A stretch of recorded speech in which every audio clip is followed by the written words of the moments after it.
panelists tonight. The Engineering Diversity and Inclusion Council, in partnership with the Wellness Center and the Cowell Center, welcomes you to our 11th episode of our Walking the Walk Together series. Today, we'll feature a panel of SCU community leaders speaking on the topic of mental health. It is our hope that these panels start conversations, educate allyship, and bring together all corners, cultures, generations, and hierarchies within SCU to turn words into actionable steps to help move our community forward in a positive way together. We hope we can create constructive atmospheres that can nurture ideas and real solutions for the real issues that we are discussing. So if you want to watch any of our past panels, you can find them on the SCUengineering website or the SCUengineering YouTube channel. And you can hear from speakers like Sidel Curry-Lee, Dr. Tracy Finara, Dr. Ellen Ashoa, and our very own ASG Vice President Angel Lynn. Now, before we start, we have a few house rules. One, this is a safe space, and we're here to support. If you want to come up to any of us after the panel, you completely welcome that. We are very willing to talk to you guys. Second, the panel will be recorded, but once the panel is over, the recording will stop. And we do have a Q&A session kind of at the end of the panel where you guys can ask questions, but if you don't want any of your questions included, feel free to talk to me or talk to Ricky over here after, and we can get that arranged. And lastly, this is a trigger warning. We all know that mental health can be a very sensitive topic because of how dynamic and complex mental health is and general health is. So feel free to opt out at any moment. We won't take it personally, and we encourage you to take your own steps for your mental health. So with that said, my name is Cindy. I am a third-year biology and dance double major here at SCU. And today, I'm going to be moderating, and the agenda kind of follows as from now until about 6:15, we're going to have the panel with set questions, and then from about 6:15 onwards to 6:30 should be audience questions or anything that the panelists would like to discuss. So with that said, we're going to introduce our panelists. Tisha, do you want to start? Yeah, sure. I'm Tisha. I'm a first-year Santa Clara transfer student, so 2 years into my college journey, but this is my second quarter with SCU. Neuroscience major, biology minor, and the eventual goal is to go to medical school and become a psychiatrist. Very passionate about mental health. Thank you. Ariel? Hi everyone, I'm currently a junior here at Santa Clara in the College of Arts and Sciences, majoring in political science and philosophy. Other than majoring in the arts and sciences, I'm very involved in health and wellness. I'm the president of the Peer Health Educators, which were housed in the Wellness Center. Those of you that have not heard about the Wellness Center, we have two student groups, the Violence Prevention Educators and the Peer Health Educators. In addition to that, I am an ambassador, and I used to be a health ambassador. Had to drop one thing, but very passionate about mental health as well. Awesome. Well, hello everyone. I hope you can hear me okay. My name is Nicole Banks, and I'm the Outreach Coordinator and Suicide Prevention Specialist for the Cowell Center. And I've been with Santa Clara for almost 2 years now. So I came in the midst of Mr. COVID and the pandemic. And so it's been a very exciting time that I've spent here at the university, but also, definitely good work. Thank you, Nicole. Yeah. Thank you, panelists. So we're going to go ahead and dive in. As a reminder for our audience, we will have a Q&A session after our set questions, and at that time we're going to ask you to raise your hands and be called on. And as a reminder for our panelists, you don't have to answer every single question. Only answer what you're comfortable with, and if you have anything to add. That said, our first question is just going to get to know you a little bit more, and it is, what is your why? Why do each of you do the work that you do? You want me to start? Yeah, absolutely. Okay. Well, I'll start.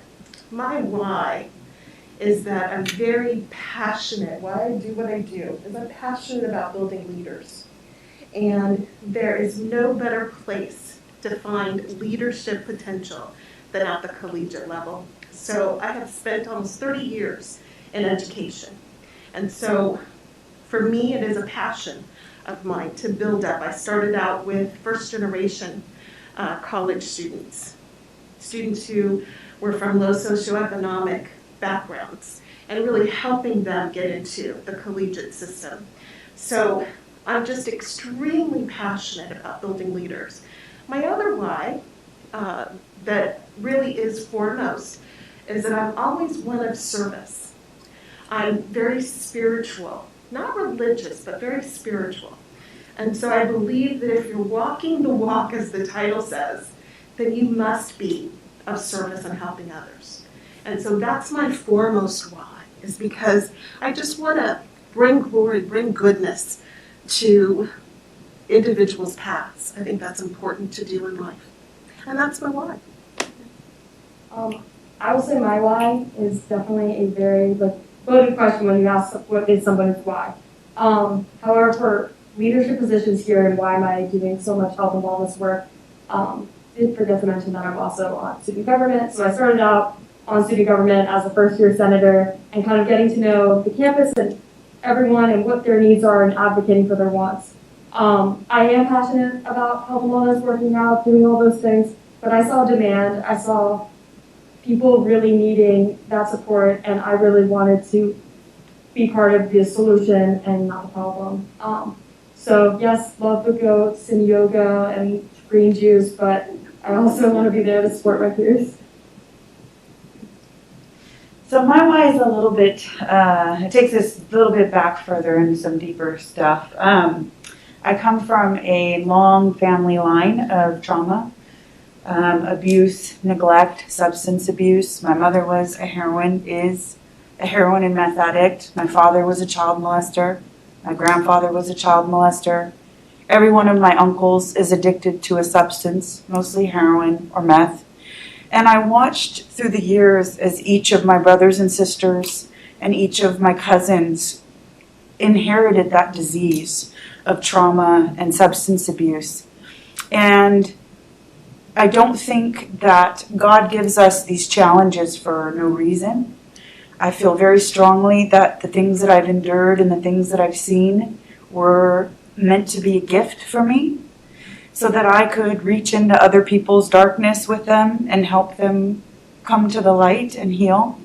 And so that is the reason I do this. I want to be able to take that generational trauma that can start with one person and go down all the way through their children and their relatives. And I want to help stop that from happening.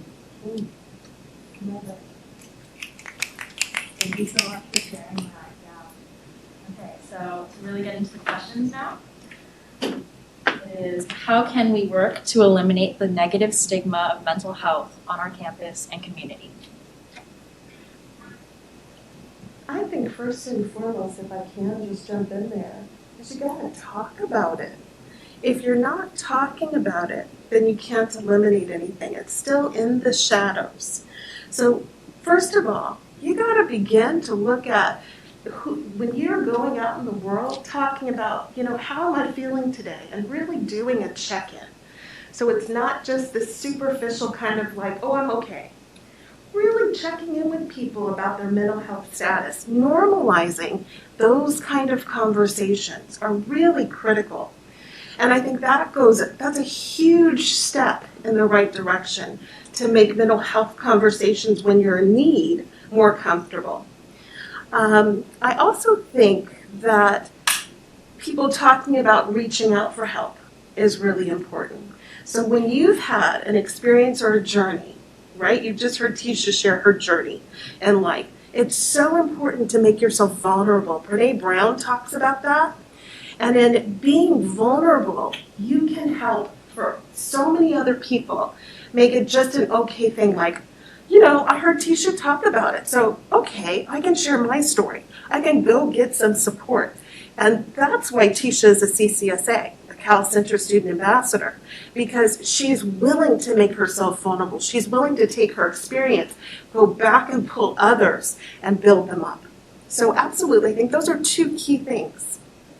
Yeah, if I could add to that a little bit, I think we can talk about, the institutions and government and policies, being created, but really I think the work is about us. We have to get comfortable, as Nicole said, in stepping into that place and humanizing these problems. The reality is that, before COVID hit, the statistics supported that 50%, nearly 50% of the population would experience a severe mental health crisis in their lifetime. So that means if this room has 30 people in it, that 15 people before COVID hit would experience a severe breakdown. Now, what do you think those statistics look like in a post-COVID world? We're probably talking 75%. But when we think about that, that's not how we react to each other as a society. There's so much shame. That's, when we talk about mental health and struggles, we see that as a character defect. We see that as a weakness. And the truth of the matter is, if 50 or 75% of our population is struggling, then that's not a weakness. That's the norm. And we really need to step into that. And so as individuals, we have to be, as Nicole said, much more honest with where we're at. And I think the thing to tell yourself when you're sitting there and you're sitting at that precipice of, do I share that really painful thing? Do I make myself vulnerable? There's somebody else in the room that can relate to one piece of that. And maybe your share is what they needed to hear to feel normal, to feel like they're not alone, to feel like, oh my God, you know what? I'm not weird. I'm not crazy. And so when you're sitting on that precipice of how deep do I go, just remember somebody needs to hear your story. I could echo everything that they both said so much, but to touch on a different ground is kind of the destigmatizing aspect. You guys both did kind of touch on that, but there is stigmas within stigmas, and especially I would say the word crisis is one stigma I think we need to dismantle. Is maybe you don't know if you're experiencing a crisis. Maybe you have no idea and you associate that with suicidal ideations, but it's much more than just that. So destigmatizing that, as well as when you're not feeling great, it is nothing more impactful when you're just very honest with the people around you and able to relate. And maybe you can't relate, but just being a listening voice and not building and adding on to these stigmas is huge, especially at campus here. I've noticed there's different, minority groups on campus that face different barriers and struggles. So if you are not one of those groups, helping those access resources and destigmatizing help in any way you can. Just some of the things. But. Thank you for that.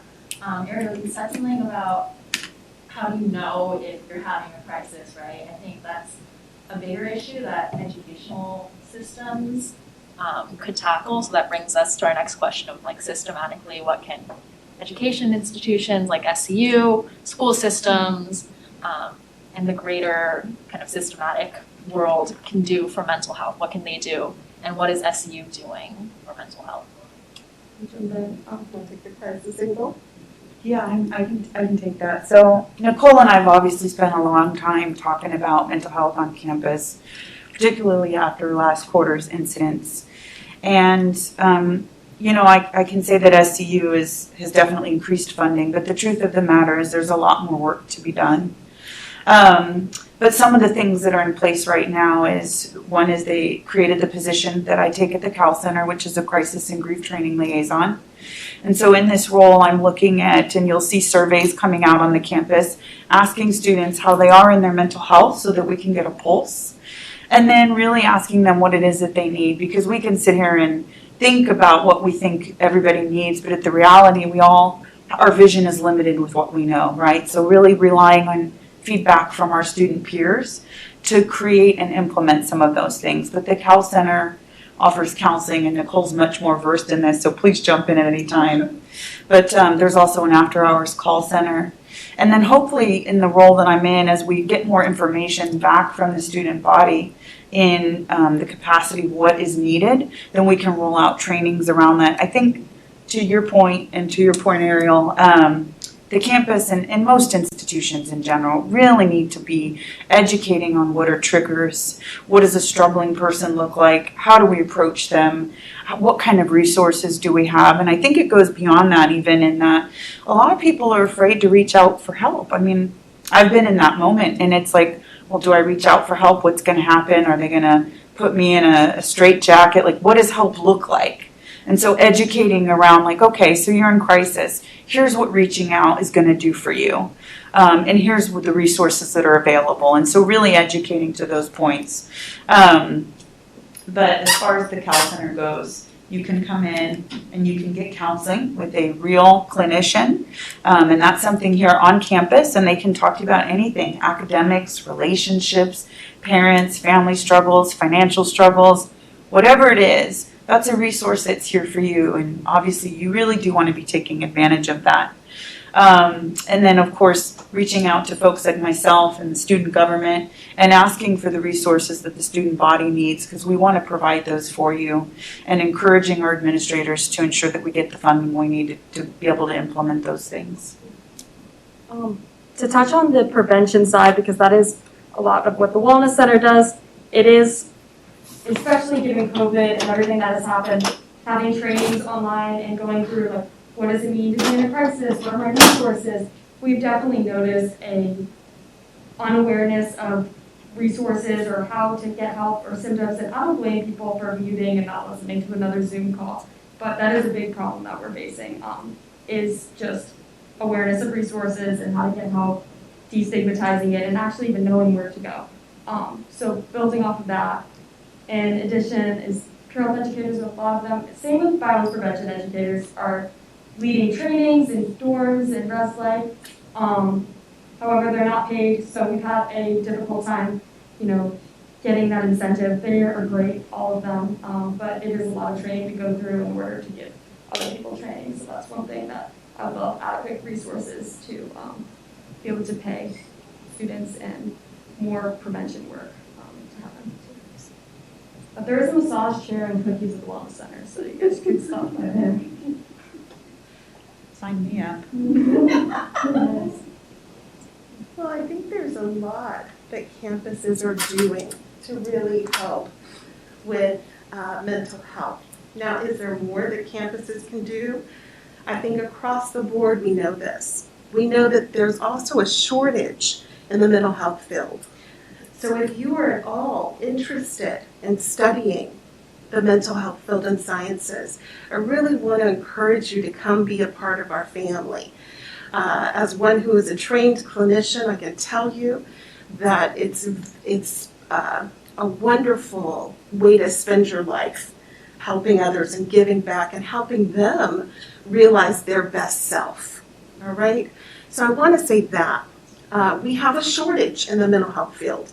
So right now we have 11 open positions at the Cowell Center, which makes it very difficult. So we have brought in other supports. We've brought in a well-trained peer facilitator program to really come in and do groups. So if you have a unique group that you would like to start, we have trained peer facilitators that will come to the residence halls, that will come to your particular building and deliver a peer training weekly. We've done some models for engineering. We'd love to come back and do more. We know it's a high stress major.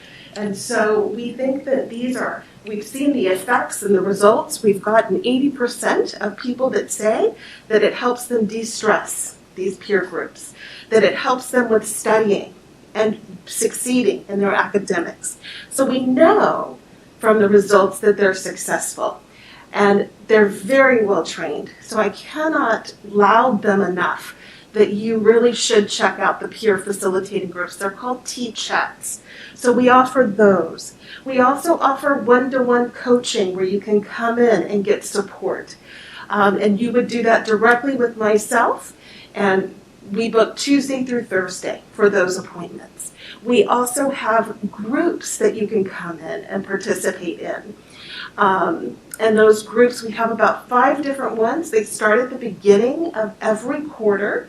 You have to register by week 3, typically, in order to get enrolled in them. If you don't register by week 3, they close. These are what they called closed groups so that people can really become intimate together and get to know one another. And we have 5 of those. They range from topics on difficult families, if you have them, to understanding yourself and others, which is an interpersonal group, to BIPOC students, to body positive, and there's a 5th one, I think, understanding yourself. There's two of those. So we have those 5 groups that go on. We have the peer T-chats that go on as services to help students. We also have, workshops. If you want us to come and deliver a workshop to your group and really talk about issues of mental health, talk about issues of crisis, destigmatize certain things, we're happy to come and deliver those talks. So I think universities are doing quite an all-encompassing job. However, there's certainly more to do. We have mental health first aid that's now being delivered on campus. We also have understanding the mental health signs, so you can identify signs in your peers if they're having some kind of crisis. And we're really looking into helping students really, if they're feeling suicidal, knowing that they have to develop a plan. So identifying a plan for students who may feel suicidal symptoms. Those are some of the things that we are currently investing in.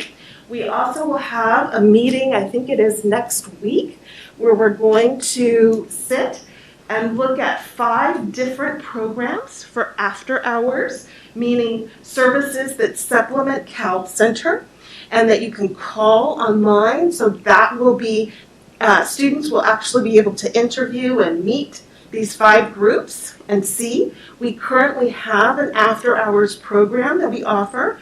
So it's 554-2550. If you have a crisis and you need to speak with someone and CAPS is closed, those services are available. But there is certainly more. That mental health, as we know in COVID, is really about community trauma. And so what that means is that, you may experience a range of symptomology from difficulty studying to difficulty connecting. Even though you're back in person with your peers, you may find that you just aren't connecting due to the symptomology that's going on in COVID. So as a result to that, you want to make certain that you reach out for services. And that's why we've tried to come up with this all-encompassing umbrella of having day and night supports. Universities can do more. Yeah. Definitely. But there's a lot that we're working to do. I thought of something as you were talking to their SCU Cares at the Cowell Center. There's a link there. So if you have a friend or maybe a flatmate or a classmate or someone that you think is really struggling and could use your help or our help or a clinician's help, there's an SCU Cares, and you can lovingly tap them so that somebody will reach out and kind of check in on them and just make sure they're okay. So there's that resource as well. Absolutely. On the other end of things, I know it can be overwhelming to go straight to the counseling. So we have a lot of people that have come into the Wellness Center where we can connect you to on-campus and off-campus resources. So I want to encourage one utilizing both of all of those things, in addition to the other wellness resources on campus, like campus ministry and the Wellness Center, where they host events and really engage in that preventative work and encourage events. So hopefully we aren't at the point of needing crisis management, but we have those. And I think that is really, that goes back to that having conversations and the importance of really talking to folks about mental health. You want to normalize it so that the people are not reaching crisis level, that they're feeling okay about going out and seeking help at any point. And that's why these peer groups and the peer health facilitators and all of the campus workers, the Cowell Center student ambassadors are so critical, because they normalize and they give you access without having to see a clinician.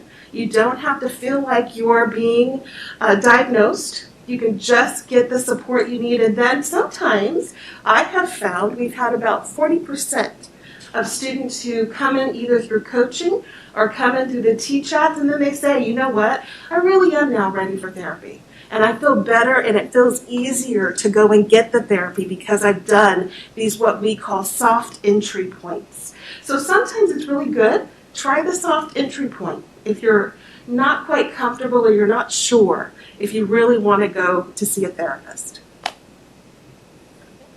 Great, thank you guys for sharing those resources. And kind of on the topic of resources, we all know that allyship is a big part of support. So in what ways can students, faculty, staff, and even community members be constructive allies and advocates for pushing mental health needs and services? I'd like to touch on the faculty one. Yeah. I think it's important. I've, as a student, I've observed there's been a shift, at least in my classes. Maybe this isn't true in all of the classes, but I have observed a shift this quarter where we are seeing more grace from the professors, and they are giving us more breathing room to kind of deliver upon things, maybe not in the timeline they initially intended. And I think that's really important. So much of our mental health is tied to how successful we feel we are. And I think it's important for faculty members to understand that, what worked in a pre-pandemic world feels very, very tight in this world. And we can't hit the same levels of productivity that we were. I don't know about you guys. Maybe it's because I put on some COVID weight. Maybe it's because I've sat in Zoom calls for 2 years. But even just trying to make it to 4 classes a day feels like a lot of work. And I don't know how we did this pre-pandemic, but it's a real struggle today. And so I think that what I would encourage the faculty members is to just really be cognizant that, we're coming to this table with, 50% on a pre-statistic basis with some form of struggle. And then you're adding to that this prolonged pandemic, racial injustice, precipice of possibility of war. There's just so many things that have happened in 2 years that we just cannot hold ourselves to the same standards. And so we really need to be giving each other grace and flexibility in these times, and give all of us an opportunity to be successful, and let that success look a little different for us, because we're all coming to the table carrying something a little different. So that's what I would say to faculty. I would continue that caring grace. However, I would acknowledge that within my majors, I understand that my professors and things are much more understanding and give me that grace, but engineers and computer science, just through student government, I've noticed that we've had reports of not being able to have that grace as much.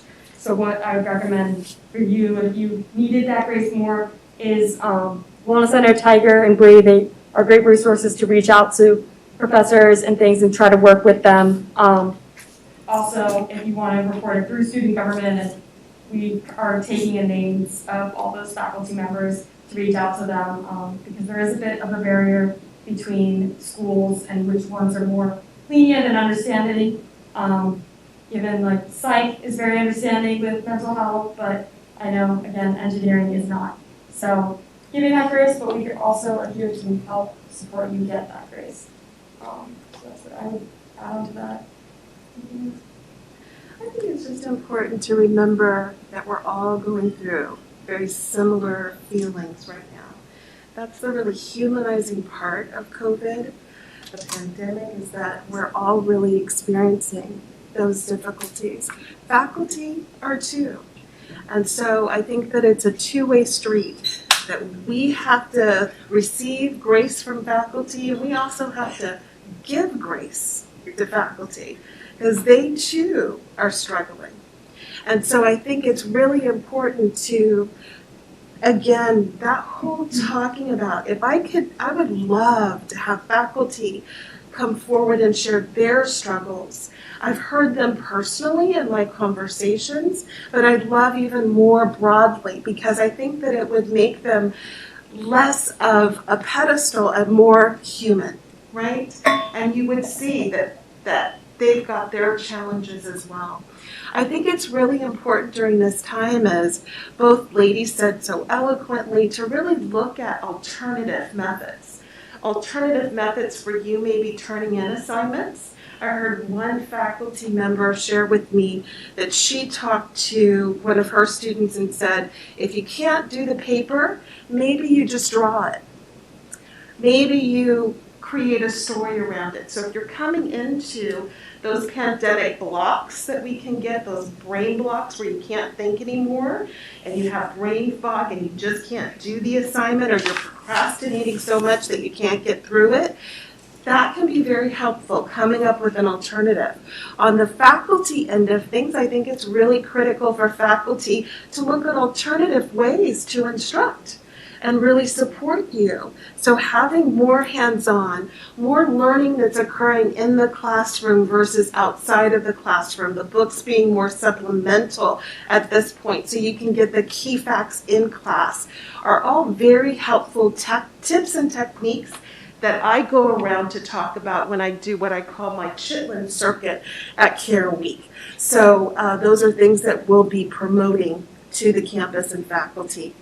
So I think that there's just a lot of needing to understand and talk about mental health and what you're experiencing, because we're all going through it. Thank you. So on the topic of kind of giving grace, how do you give grace to yourself? Like, what are your suggestions for self-care?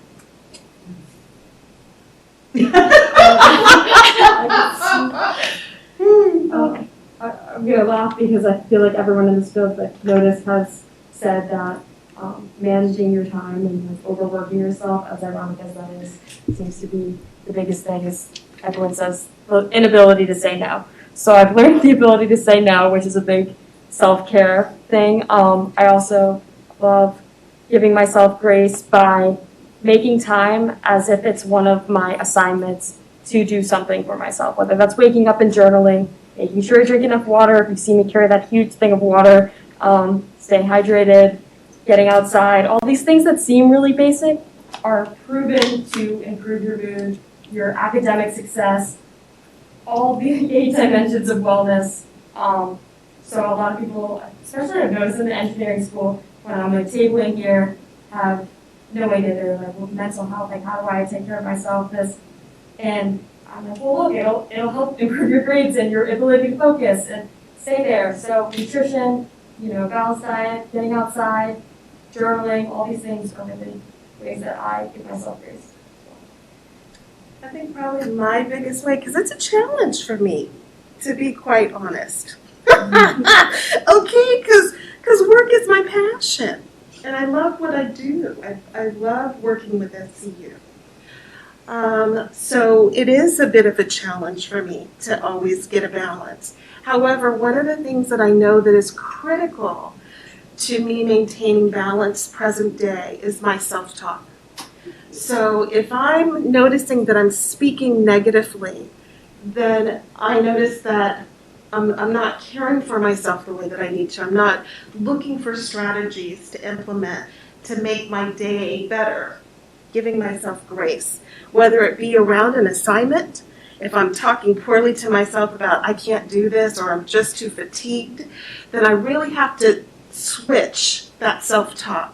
And that does tend to make it better, I'm finding. And then I also look for the little wins. I start out every day by making my bed. And it's a win for me, right? Because my bed's done. I know that I'm going to come back to a nice, comfortable bed that I get my sleep time and my sleep hours done with. So that's a strategy. And I'm always trying to look for little wins, particularly in the morning, because it just sets you up for self-care. It sets you up for success. And I think that we talk a lot about, we're so driven, I think all of us here at SCU, no matter what our position, if we're faculty, if we're staff, if we're students, we're just a driven group. And so as a result, those wins, those are important to us. So I look for the wins.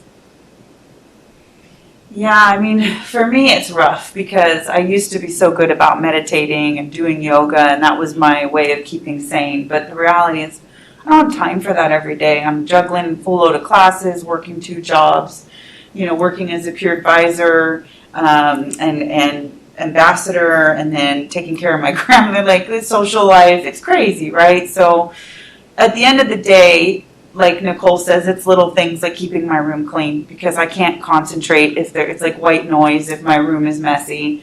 So I try to eliminate the white noise in my mind so that I can focus. That's, a daily struggle. But I think the biggest thing that keeps me going when I don't have time to meditate and I can't do the yoga and I'm really slipping on all of those things that I want to be doing, at a bare minimum, it's my tribe, right? So it's the people that are in my life that know my struggle. So as a non-traditional student on campus, I'm obviously an outlier. So I have to find other non-traditional students who've transferred in and who are juggling all of life. And with them, I'm able to go, oh my God, I had this and I had that, and there's camaraderie there and I don't feel alone. So I think tribe is really important, because at the end of the day, we can carry a much bigger burden when it's shared. Right?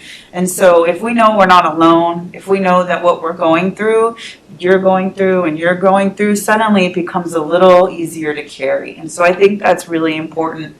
At a bare minimum, when you strip all the other things away, you've got to build your tribe. And then I think the other thing is routine, because it's easy to feel depressed when you don't make your bed and your room's messy and you procrastinated on your assignments and you feel like a failure because you don't have all your rent money saved up or whatever it is, right?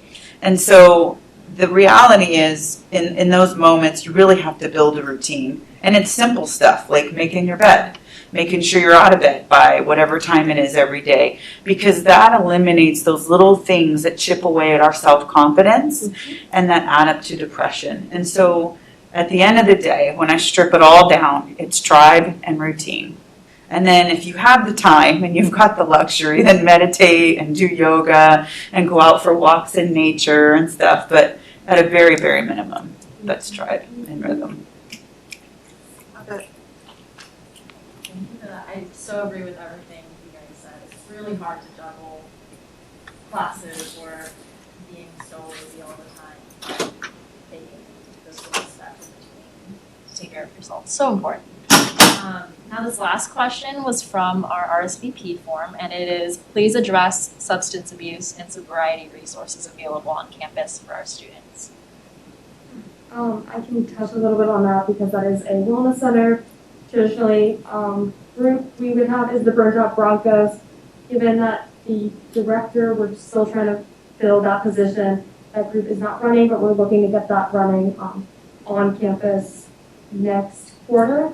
If you're looking for resources on or off campus in the immediate, I would recommend reaching out to Tiger, which is the assistant director of the Wellness Center, and he can help connect you to better resources. And I love that we have CAPS Cares. So CAPS Cares is our after hours, and we have an ICBT course, Internet Cognitive Behavioral Therapy course, that deals with alcohol and substance issues. And you can get a coach directly online to walk you through that. So there are those resources.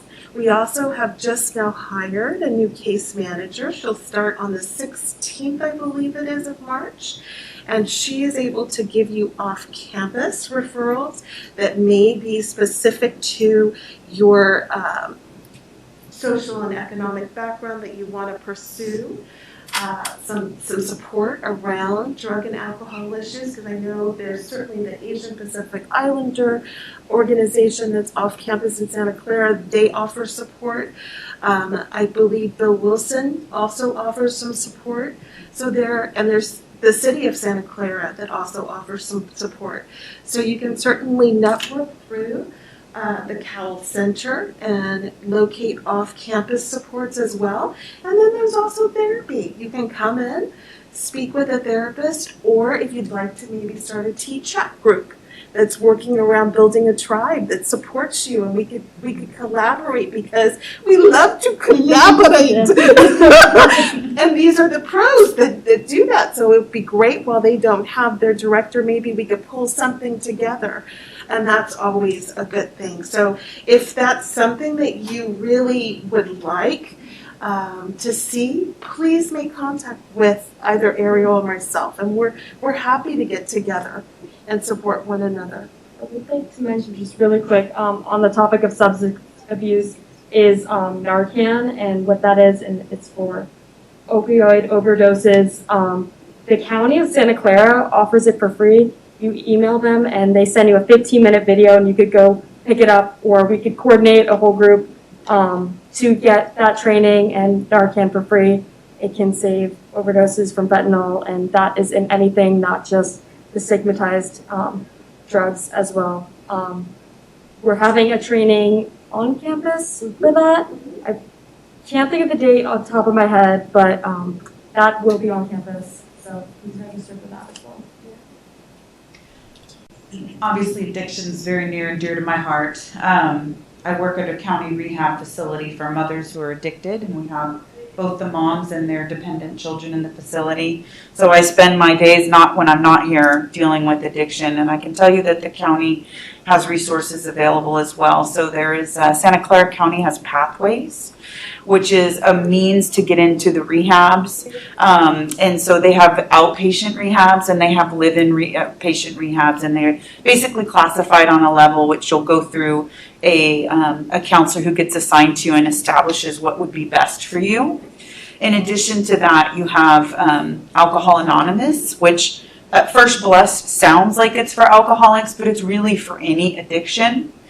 And then if you aren't in addiction necessarily, but maybe your best friend is, or one of your parents, or one of your family members, or maybe your romantic partner is, there's also Codependence Anonymous, right? And I lead a Codependence Anonymous group as well, and I can tell you that it's a lifelong journey to support yourself in addiction and through that, and it's a lifelong journey to support those you love, and we're all impacted by it. So if you have someone in your family who is an addict, you know, you've got some trauma from that as well, and healing that is important. So, you know, they've talked about some of the on-campus resources. There's a number of them out in the community, and it is a lifelong battle. So if you are not addicted to anything, I highly recommend you don't get addicted, because it is something that you will battle for the rest of your life.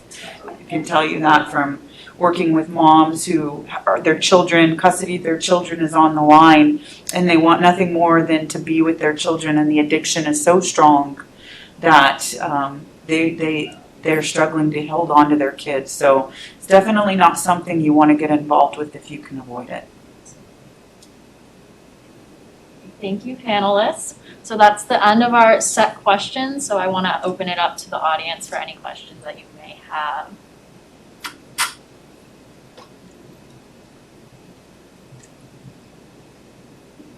One question I actually have is kind of about social dynamics in underrepresented minorities, whether that's cultural, race, LGBTQ+, etc. So if any of you guys have anything to say about that, please feel free to. Well, there's certainly still traditional stigmas that happen in communities of color. And it's really important to have people who they can identify with to come in and help support. That's why the peer groups are so critical, because again, mental health is always going to be short-staffed. If you look at the crisis of 9/11, there weren't enough therapists to support all the people in need. And so what they did was they called upon peers to really work with the community, and they know the effectiveness of that.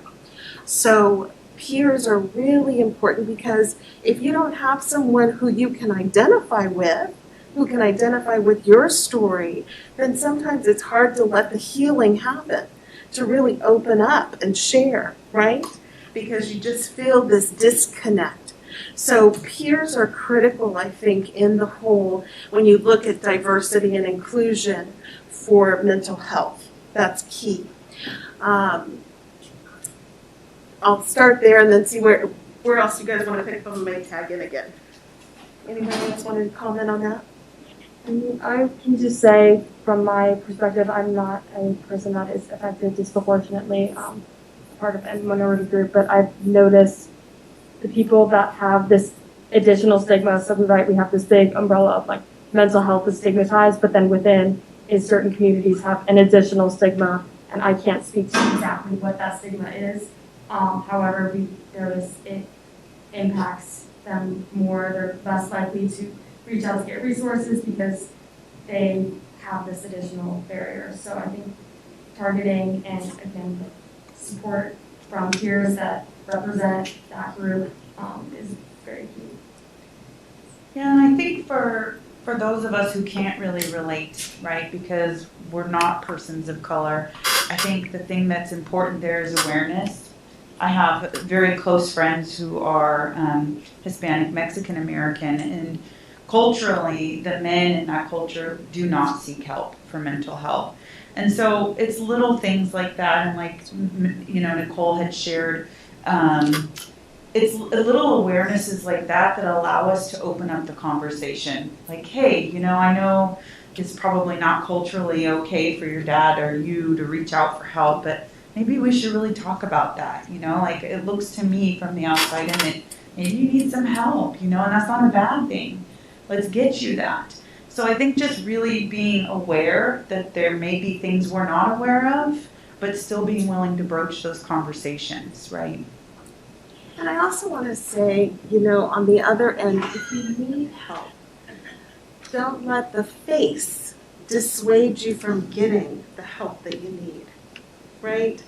Because you may find that someone is a different ethnicity than you, sexual orientation than you, but they might be just the ticket. They might be just what you need. So really be open to, if you need assistance, seeking it. And you've got to vet whomever you see. Not every therapist, not every peer group is going to be right for you. So there's a vetting process that you're going to have to go through anyway. So make certain that you vet.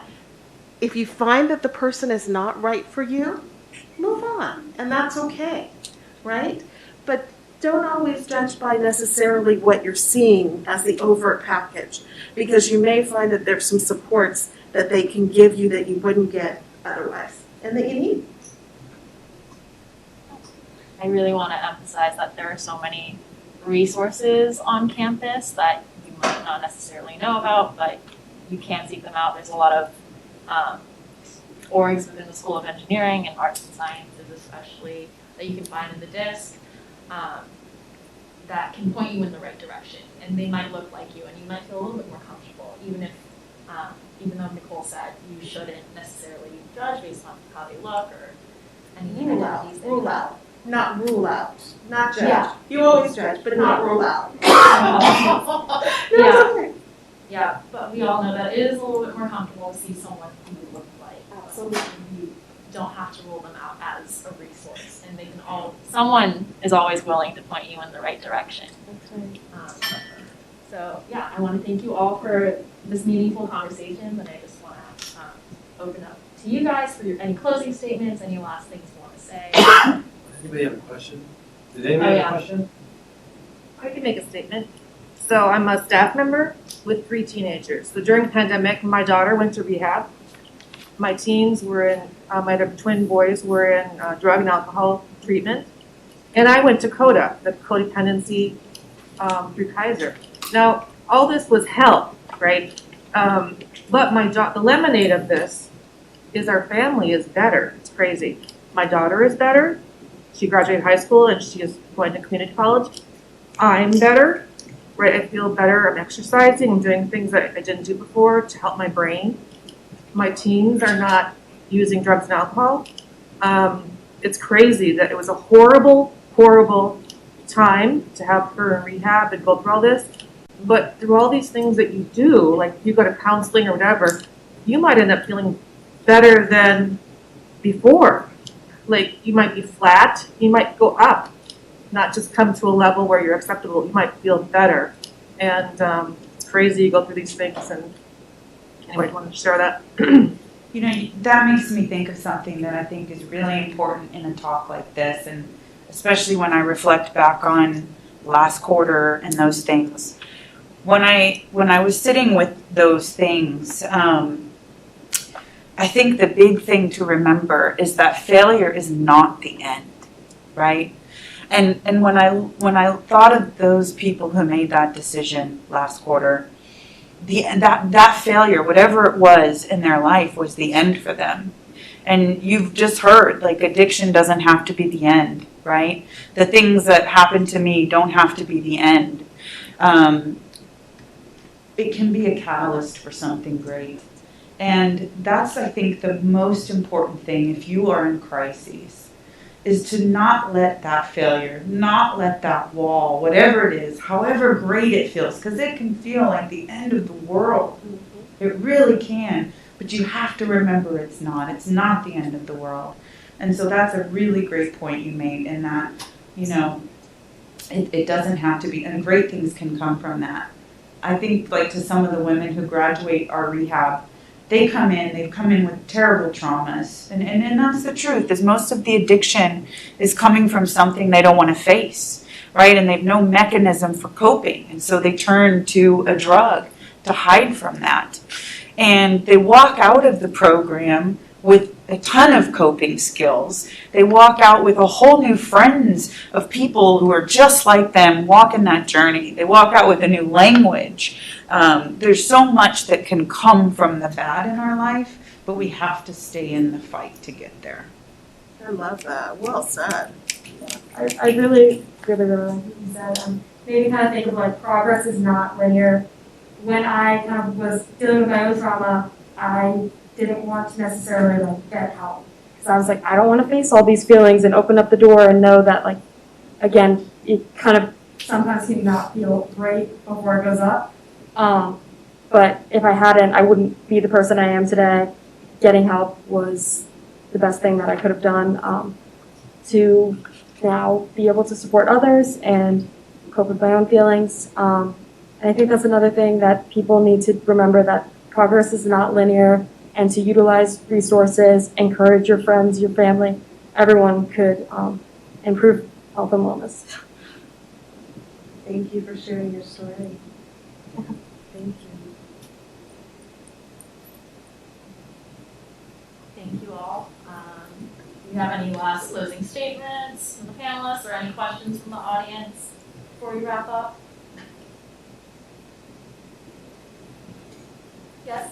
I was just curious, I guess coming into college for, it's like a different area, but like neurodivergent individuals, it can be like a very difficult experience for them.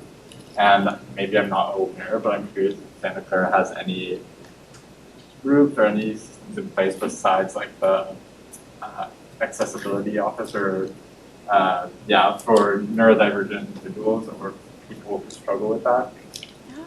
And how that support group, I don't know, you guys were talking about how, like, hearing people going through the same thing can be really valuable.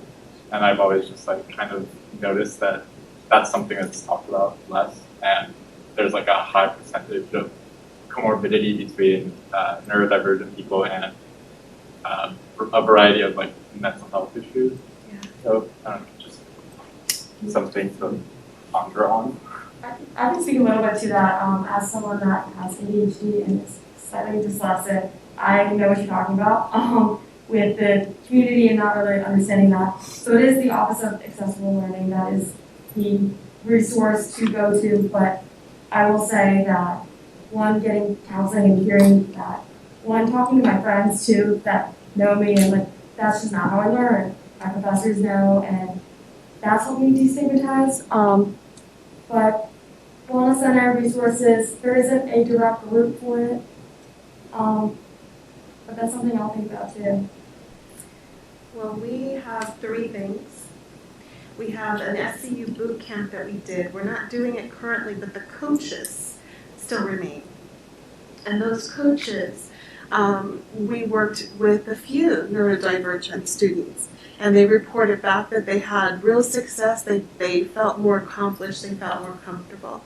I also do one-to-one coaching, and I work with some neurodivergent students there. And we basically help you set goals, find your tribe, really do different kind of exercises that help build your confidence and your support system. Because I think having a support system is really key when you feel kind of outside of the norm, as Tisha said, right? And then the third thing is we can start a T-chat. We'd love to. So if that is something that you'd like, you can send me an email at nbanks@scu.edu, or you can always get in touch with Ricky or Tisha, and I'll be happy to set up a T-chat. I think that would be awesome. Thank you for asking that really valuable question. And we work collaboratively with the Office of Accessible Education. I have a call in just to do some collaborating with them this week, so I'll be sure to bring that up as something to do. Thank you. Yeah, you definitely highlight an area where we could maybe expand services, and I do think a T-chat would be perfect for that. And how many of you guys are actually familiar with our T-chats? No? Okay, so let's maybe talk a little bit about what they look like, because they are a vastly underutilized offering here at Santa Clara. Think of it like a peer support group, right? It's peer-led in most cases. There are some clinician-led ones, right? And you can speak to that as well. But they're peer-led, and they're structured, and they're safe spaces where everybody gets an opportunity to talk and kind of share. There's a meditation, there's a grounding and pulling you into your body, which is really good when we're stressed. I mean, it sounds like such a simple thing, but we can get so caught up in here, right? Our minds are ever going. And so those meditations that pull you into your body kind of break that, and that's important. So the T-chats are a great way to just unplug, meet with your peers, download what you're dealing with, and build tribe, and meditate, and just get a moment of like peace in the chaos that is school. Yeah, absolutely. I think you said it perfectly. So they're just an opportunity to really build your tribe and really talk to people who are experiencing. So we base them on what we call affinity. So they're with people who might be neurodivergent, with people who might be lead, with people who might be transfer students, your community, and it just helps you really build that. And we base it on the Jesuit practice of the, the name just left me up. I hate when that happens. But there's a Jesuit, the Examine. Thank you. There it came back. We base it on the Examine, except we've changed a couple of steps that we do. And so the grounding is based in positive psychology. So it's mindfulness, it's meditation, as Tisha said. And then we have sets of questions that we go through that really just help you explore yourself, get some tools, and build community while you're at it. So it's quite, we found, effective and enjoyable. That's the most important thing. Sounds like we need a neurodivergent T-chat soon. Yeah. Thank you so much for bringing that up. Yeah. Thank you so much, all of you, for being here. I also want to push the peer health educators and violence prevention educators. If you're interested in joining either of those groups, please reach out to me or the Wellness Center. I'm happy to stay after. I also have stickers for anyone that wants one. But if you want to do advocacy, any wellness dimension that you're passionate about, we are here to empower you and help that come alive, whether that be an event, an advocacy presentation, collaboration. We do a lot of that, anything. So we'd love to work with anyone that wants to. Yeah, and you're all pretty amazing human beings to be here, right? You've given up an evening to come here to talk about mental health. So it's clear that this is something that's important to you. And I think that if you're sitting on that edge of should I or should I not get involved and help, I can tell you that there is a certain kind of satisfaction, a purpose to your life, even if you don't choose it as a career. Like engineering obviously is your school, but you can still get involved and you can still be a part of the change. And when you help another student who's in crisis, it sends you home with like this really powerful purpose to your life. Like, wow, I just impacted somebody's life. I changed their trajectory for the day, for the month, and that's powerful. And so if you're looking for ways to bring more meaning, more purpose into your life, it's definitely a really good way to get involved on campus. Plus, it makes a great drive. Yeah. It does. Well, I'm just grateful to you all for being here, and thanks for staying this whole time. Really appreciate it. Yeah. Thank you for having us. Thank you. Yeah, I want to thank you guys for taking time out of your super busy schedules to be here and sharing your perspectives, stories, your plethora of knowledge, and your plethora of knowledge of resources to everyone here. And I want to thank everyone here for, and everyone watching, for people who are watching later, for continuing to listen to these voices in our community. And of course, as we wrap up winter quarter, I encourage you all to treat yourselves with kindness and treat others with kindness and the grace that was mentioned by all three of our panelists here. So yeah, that's it for today. As a reminder, I want to let you know that this event has been recorded. It'll be edited. If you have any questions about that, feel free to come up to me or Ricky or any of us panelists. And this video will be up on the SCUengineering YouTube channel. With that, I want to say thank you for being here and have a lovely evening. Hope to see you at Cowell.